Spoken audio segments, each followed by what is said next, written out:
안녕하십니까. 거꾸로 투자하는 쇼킹 부동산입니다. 금리 인상 코앞, 집 팔아야 하나 시작해 보겠습니다. 그 전에 구독으로 인생 바꾸시기 바랍니다.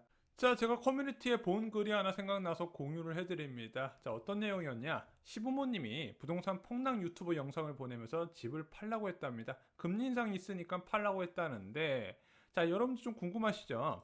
곧 시작될 금리 인상 시기에 주택 소유자는 어떻게 해야 될까? 솔직히 지금 굉장히 오랫동안 주택 보유하신 분들은 내가 매수한 금액이 뭐 두세 배 정도 이익 내신 분들 많이 계시거든요. 자, 그런 분들이 언제까지 이것을 잡고 있어야 되냐? 그 부분을 좀 오늘 좀 정리를 드려보고자 합니다. 자, 주택시장이 보유자는 크게 네 부류로 나눠집니다. 먼저 무주택 실수요자가 있어요. 자, 무주택 실수요자도 둘로 나눠집니다. 비과세 요건을 채우지 못한 경우, 그리고 비과세 요건을 채운 경우, 이 비과세 요건 채운 사람들 지금 마음이 들썩들썩 거리죠. 그래서 이 비과세 요건 채운 사람들 상당수가 갈아타는 실수요자가 되게 됩니다. 자, 현재 아파트 시장의 매물은요, 갈아탄 실수요자의 주택이 상당수를 차지하고 있습니다. 일시적 2주택인데 이제 기존 주택 처분 기한이 돼서 매도를 하는 경우 또는 기존 주택을 팔고 다른 주택으로 옮겨가는 갈아타는 실수요자라는 거죠.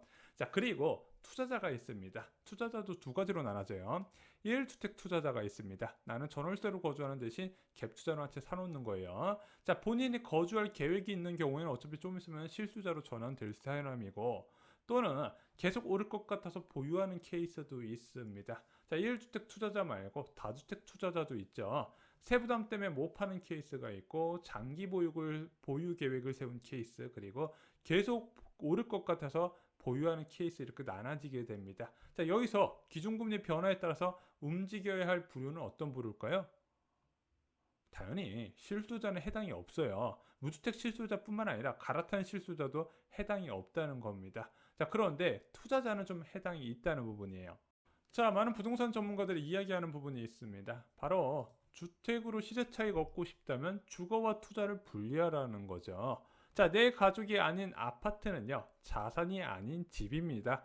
오르면 기분 좋고요, 떨어지면 기분 나쁠 뿐이죠. 내 가족이 사는 아파트, 집이라는 거는 변하지가 않는다는 거예요. 자, 물론 과거에 2012년, 2013년에 후회하는 분들 많이 있었습니다. 야, 옛날에 2006년, 2007년에 9억까지 올라갔는데 그때 팔 걸 그 이후에 6억, 5억까지 떨어지네. 자, 그런데 그 사람들 그냥 마음은 아쉽고 그냥 술도 밤마다 많이 마셨겠지만 그냥 그 집에 살고 있습니다. 그 집에 살고 있던 사람들 현재 그 아파트 얼마다? 17억이다 이거죠.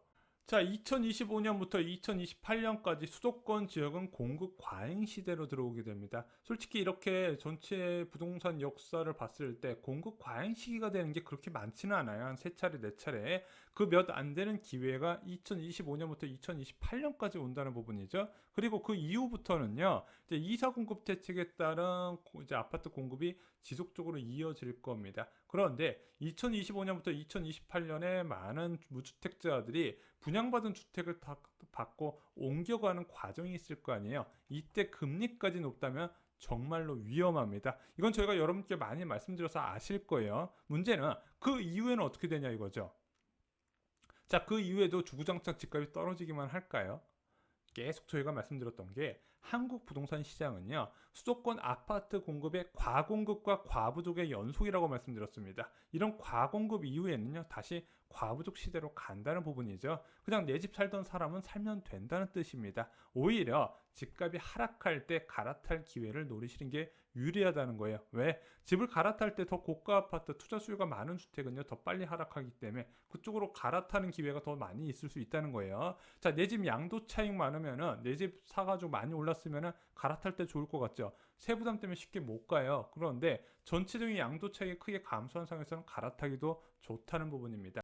자, 부동산 시장의 흐름 변화 조짐이 보였을 때 이익을 실현할 수 있는 사람은요, 결국엔 투자자라는 겁니다.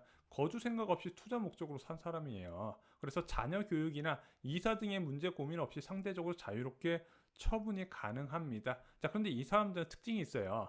주택가격 상승 기대감이 높으면 안 팔아요. 아무리 시세 차익을 많이 얻었다 해도 안 판다는 부분입니다. 자, 그래서 이런 투자자들하고요, 일부 발빠른 실수요자들 정도만 이런 부동산 시장 흐름 변화에 미리 매도해서 시세 차익, 이익 실현을 하는 경우가 있습니다.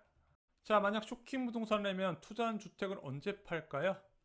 과거 2006년부터 2008년 사례를 보겠습니다. 자, 2007년 기준금리가 6.44%까지 올라가요. 11월 기준으로. 그리고 나서 2008년에 7.2%까지 올라가죠. 그래서 강남 3구는요.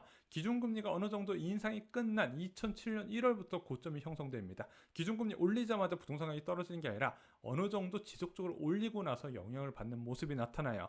자, 경기도 같은 경우는 2008년 초부터 고점이 형성됩니다. 자, 확실히 투자 수요가 많은 서울부터 기준금리의 영향을 먼저 받는 모습이 나타나고요. 자, 서울 아파트 가격 하락하니까 경기도는 뒤늦게 하락한 모습이 나타납니다. 그래서 꼭대기부터 잡아야 된다 계속 말씀드린 게 서울이 안 떨어지게 되면 경기도도 안 떨어지는 구조더라고요. 자, 당장은 저라도 팔지 않을 것 같습니다. 지금 팔 상황은 아니죠. 지금 절대적인 매도자 우위 시장입니다. 이 매도자 우위 시장에서 그냥 팔 투자자는 그렇게 많지는 않겠죠. 그래서 이거는 금리가 빠르게 바뀌면서 심리가 변화해야 상승이 멈춘다는 부분입니다. 그래서 저는 개인적으로 한 두 차례에서 세 차례, 그러니까 두 차례에서 어느 정도 추가 인상 가능성을 점쳐졌을 때가 고점이 아닐까 이렇게 말씀을 드렸던 부분이고, 지금 그게 전문가마다 좀 전망 시점은 다르는데 아무리 늦어도 내년 1분기점에는 어느 정도 신호가 나올 것 같습니다. 그래서 서울 아파트는 1.25% 이전에 파는 것이 가장 최선의 선택이라고 보인다. 빠르면 올해 11월이고요.